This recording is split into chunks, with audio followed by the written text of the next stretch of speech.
Hello artists! Today our famous artist is Vasily Kandinsky, and we are looking at his piece Cossacks, which in Russian means constellations. And this is a mixed media piece, so the materials you'll need today are watercolor paper. If you don't have watercolor paper, you can use normal paper, but definitely watercolor paper is stronger, so it's going to hold our mixed media much better. And if you look really closely here, you can even feel a bumpy texture to it, and just like the way that paper towels have that really absorbent texture, that's what watercolor paper is useful for. We are going to be using a Sharpie to do some line drawings and some crayons for doing some colors. And then after we do our patterns and our mark making, we're going to go into our watercolor palette. So you will need, along with your watercolor palette, a brush. If you don't have a brush, you could just use a little cup of water. Tap water is fine, and a napkin with your finger. And then also, for those of you that don't have a watercolor palette, we can improvise, and if you do have various Crayola markers, these could be used as watercolor because it's water soluble, meaning that when you add water on top, it's going to create a nice like watercolor transparency. So those are the materials for today. So starting out, I'm just going to move my watercolor palette to the side. I have my watercolor paper here. Okay. Now, this piece is landscape orientation, so long. The other orientation we have is portrait, which is tall. If you want to do it based off the original, we can do it landscape. I think you guys call it, what is it? Hot dog, hamburger. This is hamburger, hot dog, so hamburger.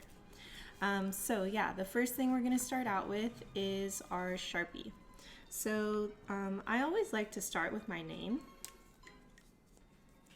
and usually artists write their name in the bottom right hand corner. If you are older, you know how to do cursive, you can do your signature. And I'm just looking at my inspiration for today, and I'm going to start out by doing these two really long diagonal straight lines coming from the top right, almost touching the bottom right corner of the paper. Okay. And then you're going to leave a little bit of space, and then you're going to do another really long diagonal line going down till you get to the bottom of your paper.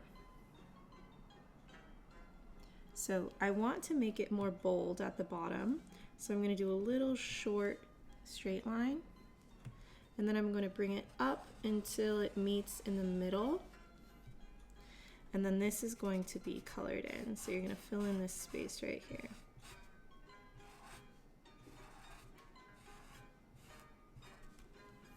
Okay. So the next thing we're going to do is right here near the top, you are going to do a diagonal straight line cutting through this next line. Now I'm not going to lift my hand. I'm going to do a short vertical straight line, and then I'm going to do another line going towards the left, and it angles. So again, this is an angle line when it comes to a point. It's going to angle again, going back down. And then we are going to do this nice curved line here. And then two smaller curved lines underneath.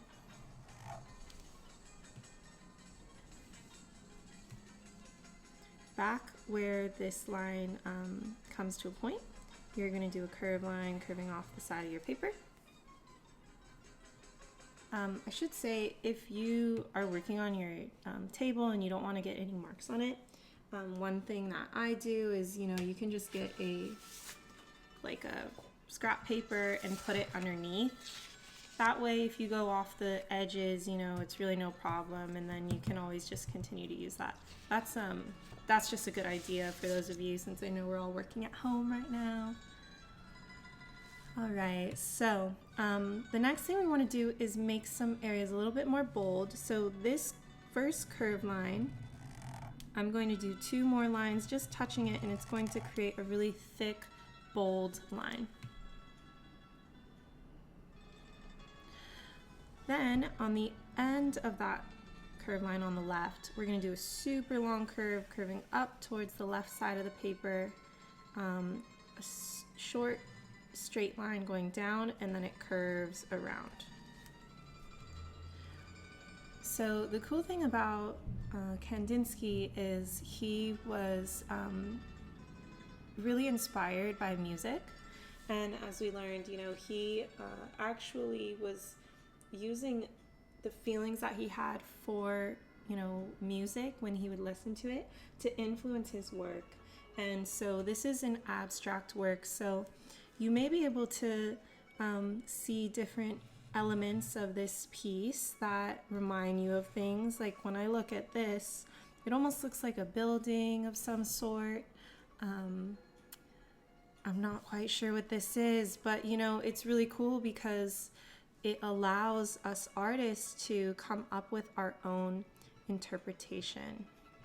So I'm just going to continue. I did this curve line and then it curves back around, almost looks like a wishbone. Then I'm going to do another quick, energetic curve line curving down towards the left and up towards the right. It's another thing with abstract art, they like to use their whole body. A lot of abstract art is very big, like almost as big as your wall, so you're almost dancing with your piece. For us, we're just going to stay on this smaller size, but you can use that idea of doing quick, energetic lines. These are called gestural lines. So I'm going to do a few lines coming down from there. Don't even worry about making them straight. It's more just about the feeling of going quickly. Just a few more dark black lines with our Sharpie before we move into color. We're going to do a couple curve lines up here at the top. Let's see, we're going to do a curve line curving towards the right and back down. The next one's going to curve up and cross. So for those of you that are musicians, these might even remind you of, you know, the lines of a music score or, you know, music notes. So that's also something that, you know, he was really inspired by. And then the last one is going to be this really bold line. I'm going to start out by just doing these angle lines up and down. Kind of reminds me of like a lightning bolt or something. Okay. And then we'll come back in to darken this with our crayon. So let's see, we can do some straight lines coming in here.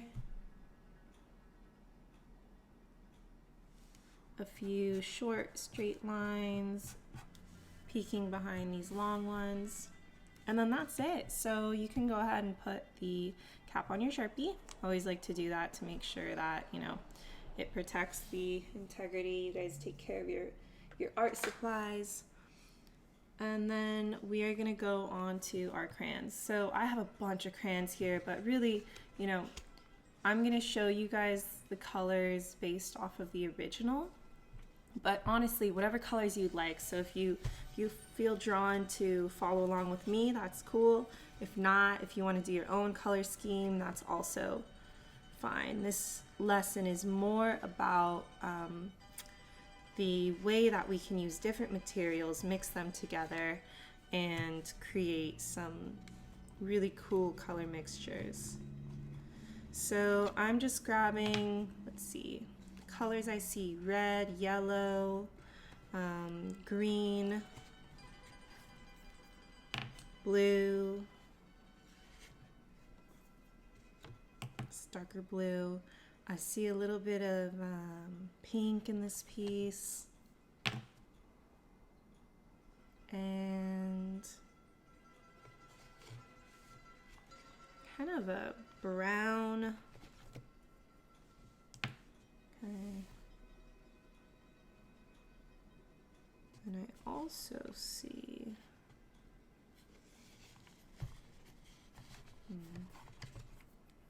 this peach color, if you have that. If not, no worries, you can use whatever colors you want.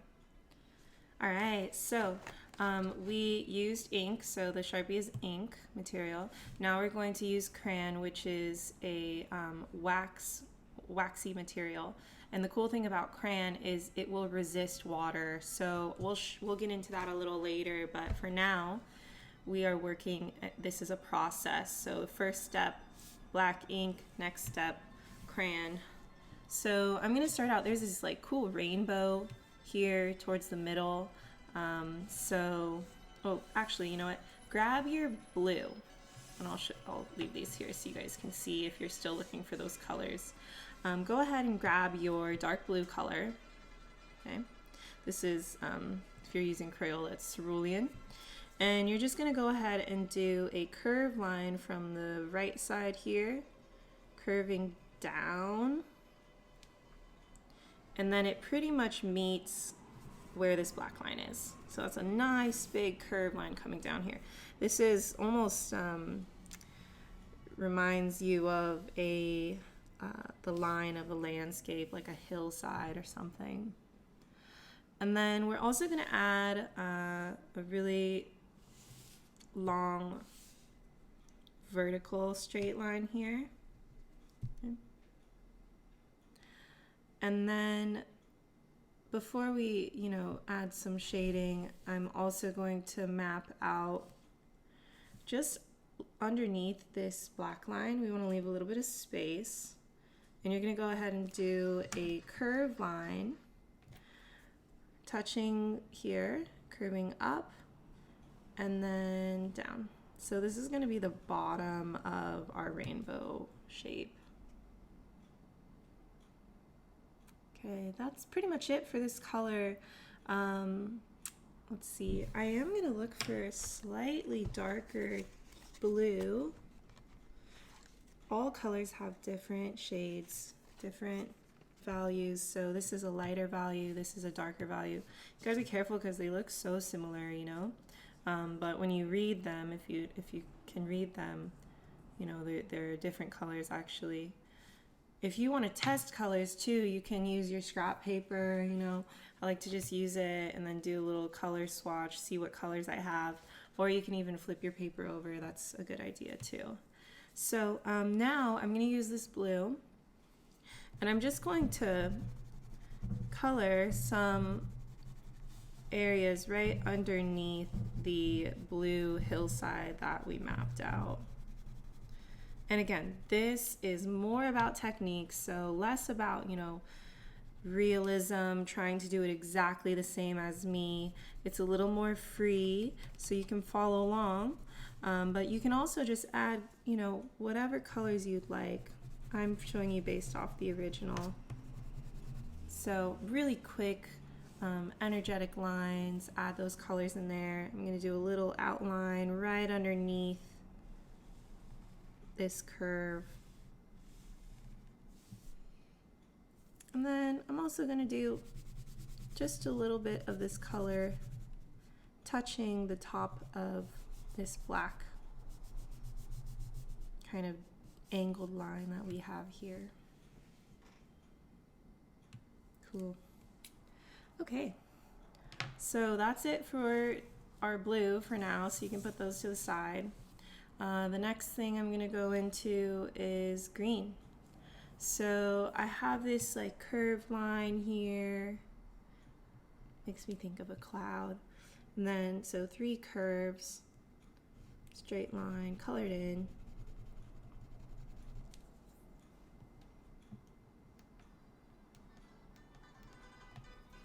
A little bit of this color here in the corner. And also just above the blue.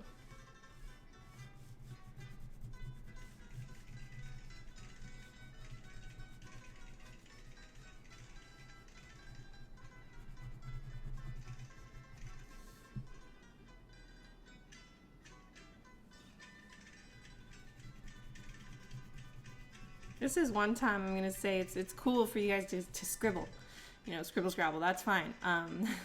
You know, usually we like to have more control, but there is different types of mark making, different ways that you can add color to your piece. And in terms of abstract art, which we're doing today, it's more free. It's almost childlike. So, like, you know, the way that a baby would color really quickly and just, you know, choose whatever. So I'd like you guys to practice that exercise. It's really fun to not think so much and to feel. So I'm gonna keep going. I'm just going to keep adding color onto my piece. If you do feel more comfortable following along with me, that's totally cool. If not, if you want to experience that, you know, feeling of just grabbing whatever color you think and adding nice quick lines, it's a good way to, you know, get some emotion out into your piece.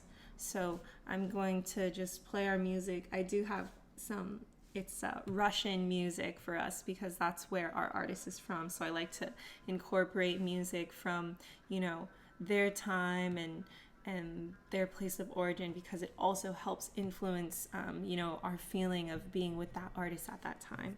So we can just get right into splashes of color. We're gonna do about 5 more minutes of crayon before we can do some watercolor techniques.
It's fun because, you know, depending on the music, you can get really high energy and like imagine like you're dancing with your crayons across your paper. This Russian music is super fast.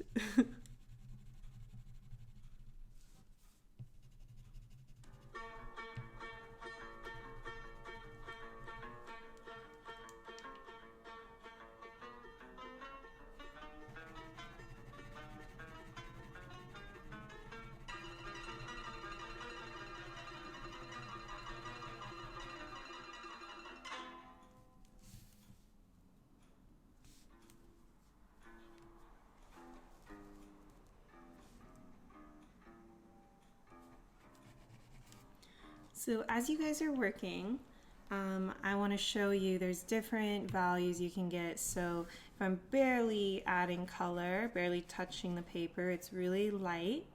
If I'm pressing harder, for example this dot, it's a much darker value. So even just with one color, you can get many different colors.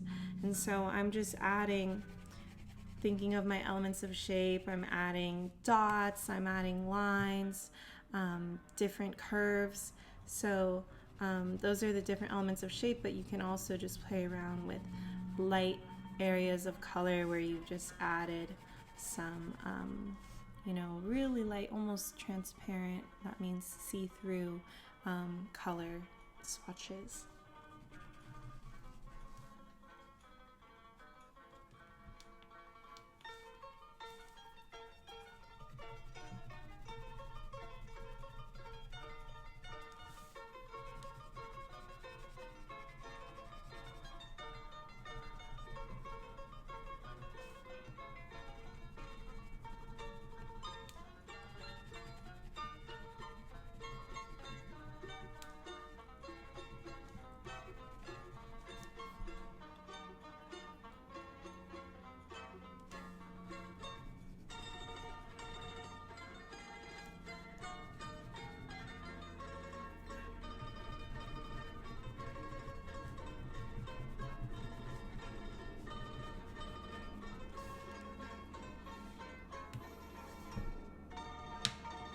Alright, so I've added lots of blues, green, yellow.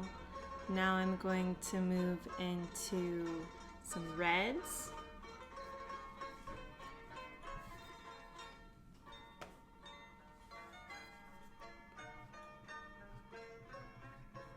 Add a curved line for this rainbow shape.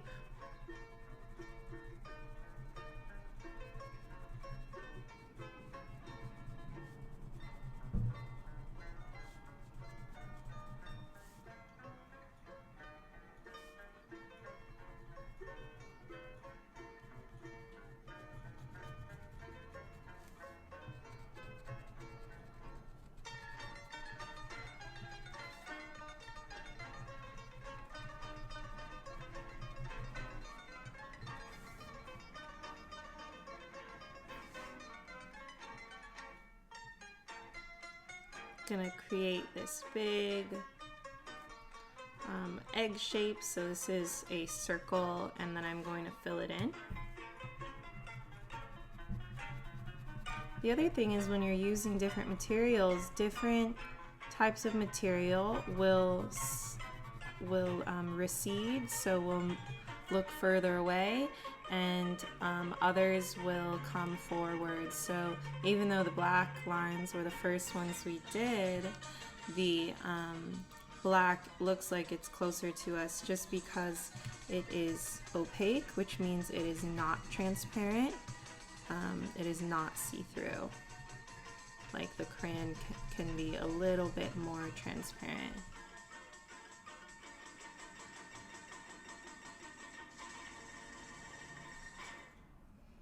Okay, that's really it for this color. Now I'm gonna go on to some pink. So I have this pink here. They call it lavender. It actually looks more of a pink color. If you don't have pink, you can just use your red and press lightly. I'm gonna do this short straight line, curve on top of our wishbone shape, and then back to the end of that straight line, curve, and then you can fill that in.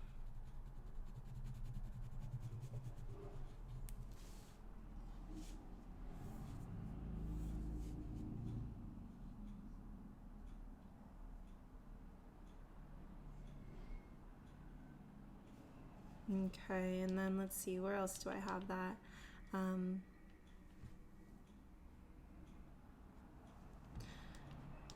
I do have a little curved shape with this color as well at the top here. Short straight line, curving over towards the right. Color it in.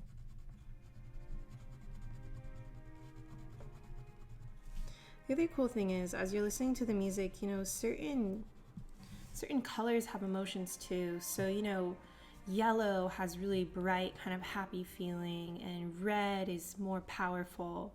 Pink is a little softer. So, you know, if you want to do this exercise, outside of class, you could choose maybe your favorite types of music, different types, and really get into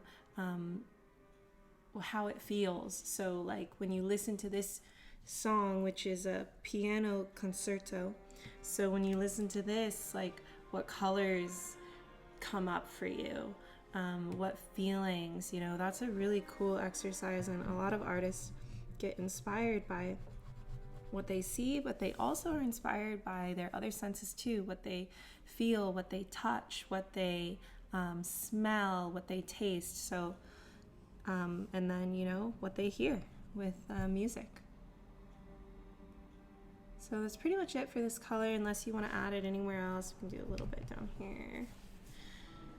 So there's a lot of movement in this piece. The lines just kind of move around, and we get this really kind of fluid type of composition. So composition is the way the whole entire piece feels. I'm gonna move on to, I have this peach color, and the peach is framing this yellow, so I'm going to do a curved line here. It's going on top of our pink. This makes me think of like a comet or something. And then up here at the top corner, curving back down. And then this whole entire shape here can be filled in with the peach color.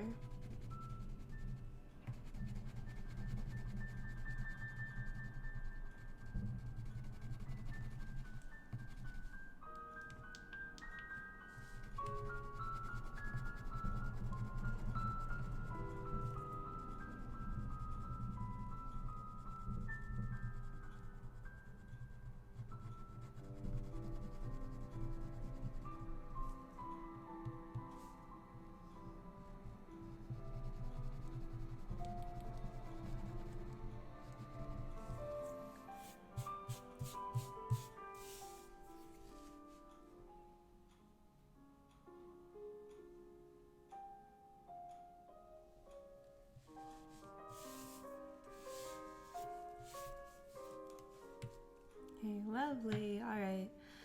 So the last color I have with my crayon is this brown. And the brown, let's see, there are these little squares of brown that are sprinkled throughout the piece. So the first one I'm going to start out with is up here in the corner. Curved line, straight line, and then two more curved lines. Then you can fill that shape in.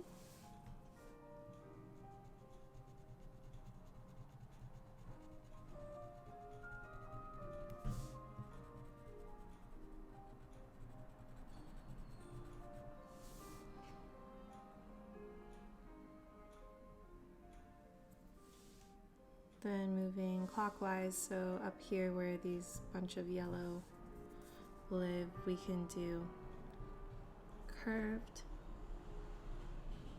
It's kind of just this little blob. Fill it in. You can also layer colors on top of each other. So if I do a little bit of this brown on top of the yellow, when I color it in, you'll see that there's a little bit hint of yellow in the corner there. So that's a little bit of color mixing you can experiment with.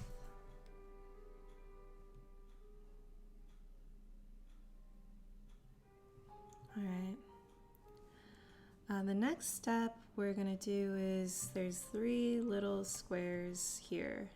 These squares aren't really outlined super clean, so you can just kind of move your crayon back and forth, okay, and then create those squares. It's 1, 2, and 3.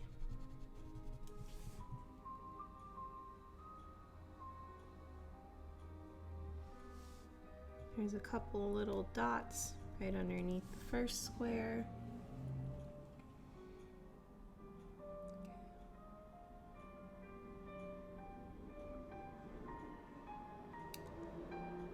And then that's it. So yeah, I'm gonna give you guys a few more minutes. If you wanted to add any more crayon colors, you know, feel free. This one's really open, so you can really experiment with, you know, blending colors, mixing them on top of each other, you know, adding more colors, more patterns, more designs. So yeah, we'll do a few minutes free, and then we will come back and I'm gonna do a quick demo for how to properly use your watercolor, or if you don't have watercolor, how to use your marker like a watercolor.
All right, so we are going to move on to our third step in our process. So we've added ink with the Sharpie, we added waxy crayon. And you can actually feel it, like if you close your eyes and you run your fingers across the top of your paper, you can feel the areas where it's really smooth and waxy from the crayon and where it's not, where it's just the paper. So the cool thing about this technique is because the crayon is wax, it is going to resist the water. So wherever the crayon is, that's going to stay, and then wherever there's no crayon, the white spaces, that's where the watercolor is going to absorb. So starting out, just go ahead and wipe off all of the extra crayon pieces, and we can go ahead and do our watercolor. So I'll just have, what I'll do is I'm going to just split my paper in half. So the first half I'm going to show a demo on how to use the watercolor. So I'll have everyone just look up for now, and then if you don't have watercolor paper, I'll leave this other area. The right side is going to be for if you have markers and are going to do the watercolor technique. So for the first half with the watercolor, you just need your watercolor palette, right? You need a little cup of water, your brush, and then a napkin to wipe your brush off on. Okay. So the first thing is with your brush, make sure it's clean, okay? And then you're just going to dip it in the water, and we're actually just going to add water directly on our paper before we add any color. So I'm going to show you a few different watercolor techniques. So if you just have water, see if I put a little bit of water here. And I'll just have you guys watch for now, that way you can learn different ways to use the watercolor, and then you can decide how you'd like to apply it to your piece. Now, you can't really tell, but if you get really close to your piece, let me see if I can get it. See, it's a little bit shiny right here. That means it's wet. And then areas where it's not shiny, it's dry. So wherever it's wet, that's where the color is going to go. So I'm just going to dip my brush. I'm going to get a little bit of, let's see, I'll do a little touch of black. So your watercolor is dry, right? So it's a dry pigment. Pigment is the color. And so you need to wet it. So you grab a little bit of water on your brush, dip it in whatever color you want. Again, I'm going to use a little bit of black. And then swirl your brush around. Once you add the color on top, see I have black, it's going to blossom. So it's going to just go all over the areas that are wet. Okay, so that's one way that you can control where the color will go, and you can do little dots of color.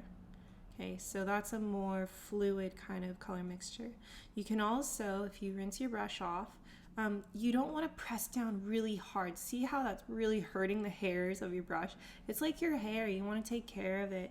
And so you just want to wipe it, the extra water off on the side of the cup. And then with your napkin, just dab it. You don't want to press down again, that's going to destroy it. So you want to just gently move it back and forth. And then you can even add a different color. So maybe I want to add some brown. Okay, so again, you need to wet it first. And then you can even just do little blossoms of brown inside this black. And it's going to create some really cool color mixtures, okay? So you don't want to put too much water, especially if you don't have a watercolor paper. If it's just normal paper, it might make a hole, so don't put too much. So that's one technique that's called making, big wash of color. You're washing your paper, making it wet first, and then you're creating little blossoms of color. The next way is to, again, I always want to clean my brush off, okay, wipe it on my napkin, is to use direct color. So let's see, I'm going to use yellow. So with my watercolor palette, I'm going to dip my brush in my water, I'm going to get my yellow wet. You probably need to do it like 2 or 3 times, swirl it around, and you'll see that the color will start to go onto your brush. The more water you use, the more pastel. So pastel colors are like from Easter, you know, really light purple, light pink. Those are pastel. If you want a brighter color, that's called saturated. So that's going to be less water, more paint. And then with your brush, wherever you want to add this color, you can go directly on your piece. So see, that's a really bright color there because I swirled it around and I used it directly on my artwork. And then you'll see if I even try to go on top of the crayon, wherever there's little white spots showing, the watercolor is going to seep through, but it's not going to be able to get rid of the crayon. So that's why we use that crayon texture. Now, if you want to remove, so maybe I put too much yellow, I don't like it there, so rinse your brush off. It's okay if your color of your water changes, okay? And then you're just going to actually pretend like your clean wet brush is an eraser, and then you're just going to, you know, move your brush back and forth, and you already see some of the color will come up. And you can also use your napkin. I like to bunch it up in a little ball here, and then you can press down. You don't want to rub it because that's going to make a hole, but you just press down and lift, and then you'll see wherever you removed the paint. So that's another way that you can use watercolor. You can layer it, but you can also remove it. So when you add color, it's called working positively. When you remove it, it's called working negatively. And then the last application of color I wanted to show you was how to do little tiny sprays of color. So this could get a little bit messy. So again, if you have like a paper down underneath, that's helpful. You don't want to get too crazy with this because you might spray the color, you know, on your face or on your wall. Your parents might not be too happy with that. But the nice thing is watercolor is totally removable and it's non-toxic. So you use your brush, right? And then just choose whatever color you want. I'll just show you maybe this like turquoise color. So I need to wet it. It's cool too, even just watching like the way that the colors will swirl around and create these beautiful like swirly clouds inside your cup that can be mesmerizing. So you want to have a lot of water for this technique. Okay, now I'm gonna hold my brush above my paper, right? And then almost like a karate chop, you can use your two fingers. See this metal part? Okay, you're going to lightly hit the metal part. And what that does is it will sprinkle and create these little sprays of color on your piece. So see, I got a little bit on my hand, that's fine, no problem. Obviously you don't want to get in your eye. But that's another technique that you can use for creating different colors. So if you have watercolor, you have your cup filled with water, a napkin, and a brush ready to go, you're welcome to start adding color to your piece. You know, add whatever colors you like, and I want you to try each of the 3 techniques I showed you. So the wash with the blossoms of color, the watercolor directly on your piece, and then you can remove it, and then the last one is to create the sprays with your karate chop technique. And if you wanted to, you know, if you don't like some of those areas, the best way, you have to move quickly because it will come off. You might get a little bit of a ghost image under, that's fine, but yeah, that's for that. So those of you with watercolor, go ahead and get started now. If you do not have watercolor, no problem. So I'm gonna switch over here. So that's the left side is the watercolor. Now this side is if you are using marker. If you wanna try both, that's cool too. Okay, so with your marker, it's important that it is Crayola because the Crayola is really water soluble. So you can use whatever colors you want, you know, choose whatever colors.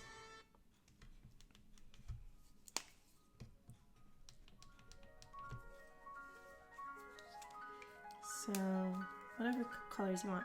Now you have to do all of your color first.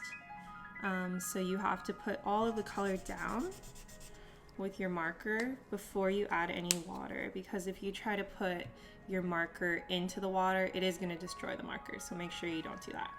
So I'm just going to grab some different colors here just to show you.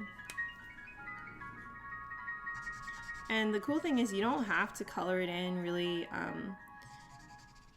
all over. You can really just do, you know, different, you can even mix the colors on top of each other, like pink and blue makes purple, so like light pink and light blue makes this like lilac color. All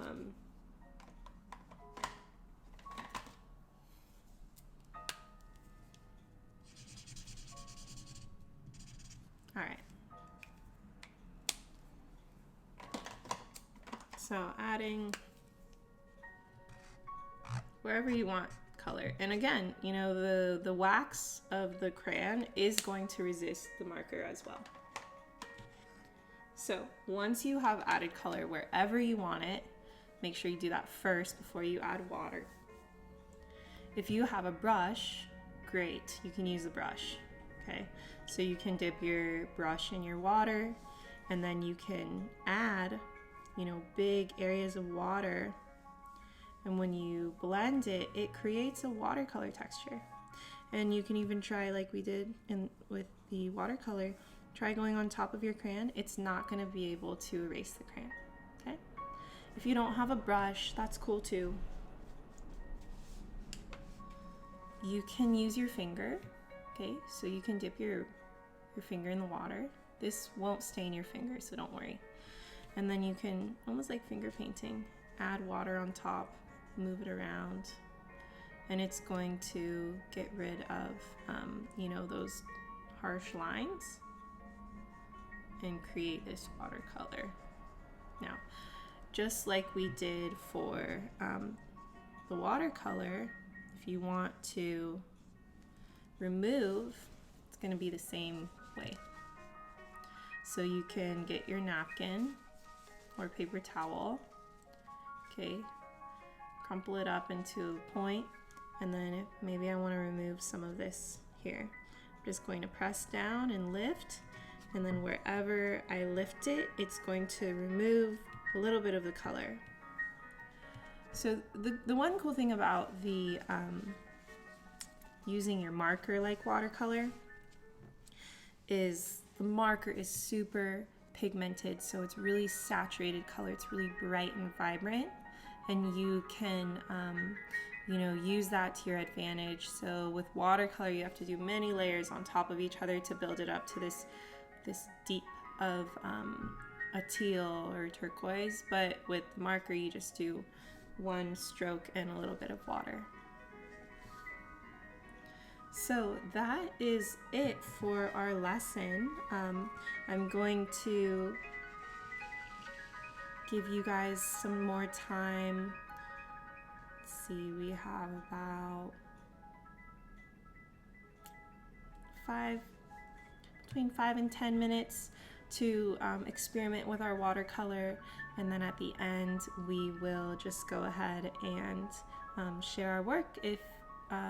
Or actually, sorry, we won't share our work today because you definitely want to leave your paper flat. Watercolor does take time to dry, so I would say at least 20 minutes. Don't move it. So if you wanted to share your experience, we can share what it was like, you know, doing a more abstract piece. And then next week, if you want to share your work, then you can bring it to class in the beginning and we can take a look all together.